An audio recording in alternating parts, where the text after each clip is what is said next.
எப்படி பண்ணுறதுன்னு பார்க்கலாம்.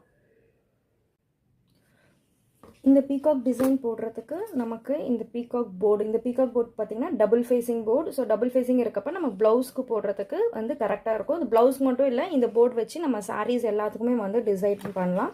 நெக்ஸ்ட் வந்து ஸ்டிக்கர் ஷீட், ட்வீசர்ஸ், ஸ்பாஞ்ச் நமக்கு தேவைப்படும்.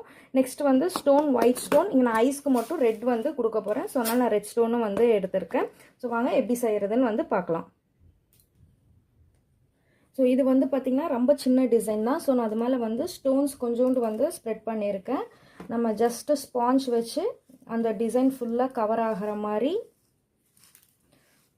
ஸ்டோன்ஸ் வந்து மூவ் பண்ணிக்கலாம். ஸோ ஸ்டோன்ஸ் திரும்பி இருக்க பட்சத்தில் அங்கே நிறைய ஸ்டோன்ஸ் வந்து வச்சு தேய்ச்சிக்கலாம். ஸோ இது சின்ன டிசைன் தான். ஸோ ஸ்டோன்ஸ் நம்ம அப்ளை பண்ணி போடுறதும் ரொம்ப ஈஸியாக இருக்கும். இப்போ நம்ம வந்து ப்ளவுஸ்க்கு மட்டும் போடுறதுனால நம்ம இந்த ஒரு இது மட்டும் இப்போ எடுத்துக்கோ.